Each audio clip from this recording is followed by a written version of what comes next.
नमस्कार। भाषा ज्ञान पर आधारित हमारे चैनल हिंदी जगत में एक बार फिर आपका स्वागत है। हमारा आज का वीडियो कक्षा 12वीं की पाठ्य पुस्तक आरोह भाग 2 के गद्य खंड के अंतर्गत जैनेन्द्र कुमार जी द्वारा रचित निबंध बाजार दर्शन पर आधारित है। इस वीडियो में हम लेखक परिचय, पाठ का प्रतिपाद्य, पाठ्य पुस्तक के प्रश्नोत्तर एवं अन्य महत्वपूर्ण प्रश्नों पर चर्चा करेंगे। तो आइए प्रारंभ करते हैं लेखक परिचय से। प्रसिद्ध उपन्यासकार के रूप में प्रतिष्ठित जैनेन्द्र कुमार जी का जन्म सन 1905 में अलीगढ़ उत्तर प्रदेश में हुआ था। उन्होंने अपनी उच्च शिक्षा काशी हिंदू विश्वविद्यालय बनारस में पूर्ण की। इन्हें प्राप्त पुरस्कार हैं भारत सरकार द्वारा प्रदत्त पद्म भूषण सम्मान, साहित्य अकादमी पुरस्कार, सन 1984 में साहित्य सेवा के लिए भारत भारती सम्मान आदि। इनकी प्रमुख रचनाएं हैं परख, सुनीता, दो चिड़िया, एक रात, त्यागपत्र, पाजेब, जड़ की बात आदि। इनका देहांत सन 1990 में दिल्ली में हुआ। इनकी साहित्यिक विशेषताओं की बात करें तो प्रेमचंद के बाद सबसे महत्वपूर्ण कथाकार एवं गंभीर चिंतक के रूप में ये प्रतिष्ठित थे। वे एक सशक्त मनोवैज्ञानिक कथाधारा के प्रवर्तक रहे। सरल व अनौपचारिक शैली में समाज, राजनीति, अर्थनीति एवं दर्शन संबंधी वैचारिक मंथन हेतु जाने जाते रहे हैं। वे गांधीवादी विचारधारा से प्रभावित थे और उन्होंने गांधीवादी चिंतन दृष्टि का जीवन जगत से जुड़े संदर्भों में सहज उपयोग किया है। भाषा शैली की बात करें तो उनकी भाषा अत्यंत सरल, सहज एवं भावानुकूल थी। उनकी भाषा में तत्सम शब्दों की बहुलता, तद्भव और उर्दू फारसी शब्दों का सहज प्रयोग दर्शनीय है। आइए अब देखते हैं पाठ का प्रतिपाद्य। गहरी वैचारिकता एवं साहित्य के सुलभ लालित्य का संयोग है निबंध बाजार दर्शन। दशकों पहले लिखा गया यह लेख आज भी उपभोक्तावाद एवं बाजारवाद को समझने समझाने में बेजोड़ है। इस निबंध में बाजार के उपयोग, सदुपयोग और दुरुपयोग पर सूक्ष्म चिंतन प्रकट किया गया है। लेखक स्पष्ट करते हैं कि बाजार की जादुई ताकत मनुष्य को किस तरह अपना गुलाम बना लेती है। अपनी आवश्यकताओं को ठीक से समझते हुए बाजार का उपयोग कर हम इसका लाभ उठा सकते हैं। बाजार की चमक दमक हमें असंतोष, तृष्णा और ईर्ष्या से घायल कर देती है। बाजार आवश्यकता की पूर्ति का साधन है, शोषण, दिखावे या अहम पूर्ति का नहीं। इसी क्रम में उन्होंने बाजार का पोषण करने वाले अर्थशास्त्र को अनीति शास्त्र बतलाया है। अब बात करते हैं पाठ्यपुस्तक के प्रश्नोत्तरों की। प्रश्न 1, बाजार का जादू चढ़ने और उतरने पर मनुष्य पर क्या क्या असर पड़ता है, अथवा बाजार का जादू क्या है, उसके चढ़ने उतरने का मनुष्य पर क्या प्रभाव पड़ता है। उत्तर, बाजार का जादू चढ़ने पर मनुष्य बाजार की आकर्षक वस्तुओं के वश में हो जाता है। आवश्यकता न होने पर भी वह स्वयं को इन वस्तुओं को खरीदने के लिए विवश अनुभव करता है। इन्हें खरीदने पर उसका अहम संतुष्ट हो जाता है, परंतु जब जादू उतरता है तो उसे एहसास होता है कि खरीदी हुई सभी वस्तुएं अनावश्यक और उसके जीवन में तनाव की वृद्धि करने वाली हैं। प्रश्न 2, बाजार में भगत जी के व्यक्तित्व का कौन सा सशक्त पहलू उभर कर आता है? क्या आपकी नज़र में उनका आचरण समाज में शांति स्थापित करने में मददगार हो सकता है? उत्तर, बाजार में भगत जी के व्यक्तित्व का यह सशक्त पहलू उभर कर सामने आता है कि उनका अपने मन पर पूर्ण नियंत्रण है। वह चौक बाजार में आंखें खोल कर चलते हैं। बाजार की चकाचौंध उन्हें भौंचक्का नहीं करती। उनका मन संतुष्ट होने के कारण बाजार का जादू उन्हें बांध नहीं पाता। अनावश्यक वस्तुओं के लिए विद्रोह नहीं करता। उनकी आवश्यकताएं निश्चित हैं। उन्हें जीरा व काला नमक खरीदना होता है तो वह केवल पंसारी की ही दुकान पर रुककर अपना सामान खरीदते हैं। वह बाजार को सार्थकता ही प्रदान करते हैं। निश्चित रूप से भगत जी का यह आचरण समाज में शांति स्थापित करने में मददगार हो सकता है। अधिक से अधिक सामान जोड़ने की वासना समाज में अशांति उत्पन्न करती है। यदि व्यक्ति अपनी आवश्यकता अनुसार खरीदारी करे तो महंगाई नहीं बढ़ेगी, असंतोष नहीं बढ़ेगा और समाज में शांति स्थापित हो सकेगी। प्रश्न 3, बाजारूपन से क्या तात्पर्य है? किस प्रकार के व्यक्ति बाजार को सार्थकता प्रदान करते हैं अथवा बाजार की सार्थकता किसमें है? उत्तर, बाजारूपन का आशय है ऊपरी चमक दमक और दिखावा। जब बाजार में छल कपट से निरर्थक वस्तुओं की खरीद फरोख्त दिखावे एवं ताकत के साथ होने लगती है तो बाजार का बाजारूपन बढ़ जाता है। क्रय शक्ति से संपन्न खाली मन वाले व्यक्ति बाजारूपन को बढ़ाते हैं। इस प्रवृत्ति से बाजार में छल कपट और शोषण का बोलबाला होता है। बाजार को सच्चा लाभ नहीं मिल पाता। जो मनुष्य बाजार से केवल आवश्यकता की चीज़ें ही खरीदते हैं तथा जो दुकानदार ग्राहकों की आवश्यकता अनुसार चीज़ें ही बेचते हैं, वे बाजार को सार्थकता प्रदान करते हैं। बाजार का कार्य मानव की ज़रूरतों को पूरा करना है।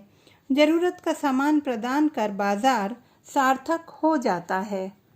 प्रश्न 4, बाजार किसी का लिंग, जाति, धर्म, क्षेत्र नहीं देखता। वह देखता है सिर्फ उसकी क्रय शक्ति को। इस रूप में वह एक प्रकार से सामाजिक समता की भी रचना कर रहा है। आप इससे कहाँ तक सहमत हैं? उत्तर, यह तथ्य बिल्कुल सही है कि बाजार किसी का लिंग, जाति, धर्म या क्षेत्र नहीं देखता। सभी अपने प्रयोजन की वस्तु खरीदते हैं। वहाँ व्यक्ति की महत्ता उसकी क्रय शक्ति पर निर्भर करती है। बेचक उसी ग्राहक को अधिक महत्व देता है जो अधिक खरीदारी करता है। इस दृष्टि से बाजार जाति धर्म का भेद मिटाकर सामाजिक समरसता की रचना करता है। समाज के अन्य क्षेत्रों में जहां नौकरी, राजनीति, धर्म, आवास आदि को लेकर अवरोध दिखाई देते हैं, वहीं बाजार प्रत्येक को समान भाव से स्वीकार करता है। इस दृष्टि से बाजार सचमुच सामाजिक समता की रचना करते हैं। प्रश्न 5, आप अपने तथा समाज से कुछ ऐसे प्रसंग का उल्लेख करें जब पैसा शक्ति के परिचायक के रूप में प्रतीत हुआ। उत्तर, समाज में ऐसे अनेक प्रसंग मौजूद हैं जब पैसा शक्ति के परिचायक के रूप में नजर आता है। जब बड़े बड़े धनपतियों के बच्चों के विवाह आदि के भव्य आयोजनों से जुड़े समाचार प्रकाशित होते हैं, तब सामान्य जन धन की शक्ति का अनुभव करता है। उदाहरण के तौर पर अंबानी परिवार में होने वाली शादी में शादी के महंगे विशिष्ट कार्ड, आमंत्रित अतिथियों और बारातियों को दी जाने वाली लाखों की भेंट का वर्णन जब पढ़ने सुनने को मिलता है, तब पैसे की शक्ति का परिचय भी मिलता है। ख, जब पैसे की शक्ति काम नहीं आई। उत्तर, कहते हैं कि पैसा पावर है, किंतु फिर भी कभी कभी देखने को मिल ही जाता है कि पैसा होने पर भी पैसे की शक्ति व्यर्थ चली गई।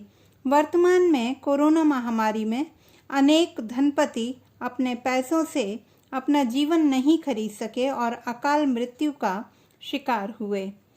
प्रश्न 6, आप बाजार के भिन्न भिन्न प्रकार की संस्कृति से अवश्य परिचित होंगे।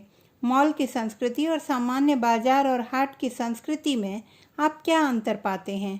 परचेजिंग पावर आपको किस तरह के बाजार में नजर आती है?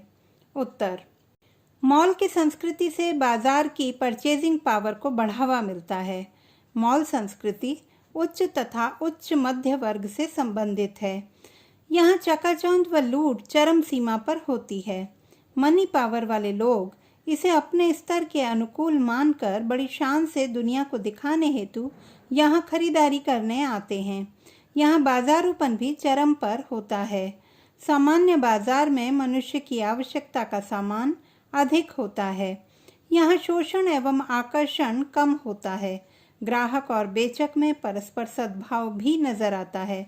यहाँ का ग्राहक मध्यम वर्गीय होता है। हाट संस्कृति दिखावे से परे मुख्यतः निम्न वर्ग एवं ग्रामीण वर्ग के लिए उपयुक्त मानी जाती है।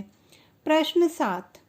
लेखक ने पाठ में संकेत किया है कि कभी कभी बाजार में आवश्यकता ही शोषण का रूप धारण कर लेती है। क्या आप इस विचार से सहमत हैं? तर्क सहित उत्तर दीजिए। उत्तर: हम लेखक की इस बात से पूरी तरह सहमत हैं कि बाजार में आवश्यकता ही शोषण का रूप धारण कर लेती है। बाजार की शक्तियां अर्थात दुकानदार ग्राहक की आवश्यकता का भरपूर दोहन करते हैं। वर्तमान में सर्वत्र स्वार्थ का ही बोलबाला है। कोरोना काल में महामारी से बचाव करने वाली दवाओं के चौगुने दाम इसका उदाहरण हैं। समय समय पर वस्तुओं की कालाबाजारी और बढ़ते दाम इसकी शोषण की प्रवृत्ति को ही दर्शाते हैं। प्रश्न 8। स्त्री माया न जोड़े, यहाँ माया शब्द किस ओर संकेत कर रहा है? स्त्रियों द्वारा माया जोड़ना प्रकृति प्रदत्त नहीं बल्कि परिस्थितिवश है। वह कौन सी परिस्थितियां होंगी जो स्त्री को माया जोड़ने के लिए विवश कर देती हैं? उत्तर: यहाँ माया शब्द का अर्थ है धन संपत्ति, जरूरत की वस्तुएं आदि। आमतौर पर स्त्रियों को माया जोड़ते देखा जाता है। स्त्री को घर गृहस्थी चलानी होती है, घर भर की सुविधाओं का ध्यान रखना होता है। वह एक एक चीज का महत्व समझती है। अनिश्चित भविष्य, बच्चों की शिक्षा, संतानों के विवाह आदि हेतु, साथ ही अपने अहम भाव और आत्मनिर्भरता की तुष्टि हेतु भी वह माया जोड़ती है। इसी कारण उसका उपयोगी चीजें खरीदना भी दूसरों को माया जोड़ना प्रतीत होता है। अब नजर डालते हैं कुछ अन्य महत्वपूर्ण प्रश्नों पर। मन खाली नहीं रहना चाहिए से लेखक का क्या अभिप्राय है? क्रय विक्रय पर उसका क्या प्रभाव पड़ता है?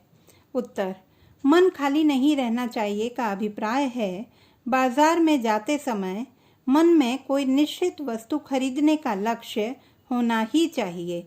यदि मन में कोई विशेष चाह नहीं होती तो ग्राहक बाजार के रूप जाल में फंसकर बाजार की व्यंग्य शक्ति को जन्म देता है। ना उसे बाजार से कोई लाभ होता है और ना ही उससे बाजार को। ऐसी स्थिति में प्रदर्शन की प्रवृत्ति बढ़ती है और बाजार में शोषण की शुरुआत होती है। प्रश्न 2। लेखक किस बाजार को मानवता के लिए विडंबना मानते हैं और क्यों? उत्तर: ऐसे बाजार जहां लोग परचेजिंग पावर का प्रदर्शन करने हेतु क्रय विक्रय करते हैं, मानवता के लिए विडंबना कहलाते हैं। ऐसे बाजारों में न केवल कपट बढ़ता है, सद्भाव नष्ट होता है, बल्कि ग्राहक और बेचक के परस्पर संबंध सद्भावपूर्ण न होकर शोषण आधारित रह जाते हैं। ऐसा व्यापार पूरी मानवता के लिए अभिशाप है। ऐसी स्थिति में बाजार अपने मूल लक्ष्य से भटक जाता है। प्रश्न 3। लेखक पूंजीवादी अर्थशास्त्र को मायावी एवं अनीतिपूर्ण क्यों कहते हैं? उत्तर: लेखक के अनुसार पूंजीवादी अर्थशास्त्र धन को अधिक से अधिक बढ़ाने पर बल देता है, जो कि मायावी और अनीतिपूर्ण है। बाजार का मूल उद्देश्य आवश्यकताओं की पूर्ति करना है, परंतु जब व्यापारी धन कमाने की होड़ में बाजार के असली लक्ष्य को भुलाकर स्वार्थ पूर्ति को अपना लक्ष्य बना लेता है तो यह पूर्णतया अनुचित है। इससे व्यापार में कपट बढ़ता है और शोषण का प्रारंभ हो जाता है। ऐसे पूंजीवादी बाजार मानवीय प्रेम, भाईचारा और सौहार्द को समाप्त करते हैं। पूंजीवादी अर्थशास्त्र के कारण ही बाजार में आकर्षक चीज़ों का प्रचलन बढ़ता है और लोग बिना आवश्यकता के उसके रूप जाल में फंसने लगते हैं। इसीलिए लेखक इसे मायावी भी कहते हैं। प्रश्न 4। पैसे की व्यंग्य शक्ति का क्या तात्पर्य है? उत्तर: पैसे की व्यंग्य शक्ति का तात्पर्य है पैसों के आधार पर स्वयं को श्रेष्ठ अथवा हीन समझना। पैसा ही हीनता या श्रेष्ठता का एहसास कराता है। इसी को पैसे की व्यंग्य शक्ति कहा जाता है। प्रश्न 5। खाली मन और बंद मन का अंतर स्पष्ट कीजिए। उत्तर: खाली मन का अर्थ है मन में बिना किसी विशेष इच्छा को धारण किए चलना। बंद मन का अर्थ है मन का बलपूर्वक दमन कर लेना, अर्थात किसी भी प्रकार की इच्छा को मन में न आने देना। प्रश्न 6, पाठ के आधार पर भगत जी के चरित्र की विशेषताओं पर प्रकाश डालिए। उत्तर, भगत जी संग्रह, तृष्णा और लोभ की भावनाओं से ऊपर उठ चुके थे। उनके मन में धन संग्रह की कोई इच्छा नहीं थी। उनके लिए व्यापार अपनी आवश्यकताओं की पूर्ति का साधन एवं एकमात्र लक्ष्य था, जिसे उन्होंने शुद्ध भाव से निभाया। परिणाम स्वरूप उनके मन में गहरी संतुष्टि थी। अन्य संसारी वस्तुओं के प्रति उनके हृदय में निंदा या तिरस्कार का भाव भी नहीं था। वह सबको फलता फूलता देखने के इच्छुक थे। तो बच्चों, आशा करती हूँ कि यह वीडियो पाठ को विस्तार से समझने में सहायक सिद्ध होगा। पाठ के सूक्ष्म अध्ययन हेतु बहुवैकल्पिक प्रश्नों पर आधारित हमारा वीडियो देखना ना भूलें। यह न केवल ऑनलाइन परीक्षा हेतु उपयोगी होगा, बल्कि पाठ के गहन अध्ययन में भी सहायक सिद्ध होगा। भाषा संबंधी किसी भी समस्या के समाधान हेतु बने रहिए। सुनीता भटनागर हिंदी जगत के साथ। आपका दिन शुभ हो।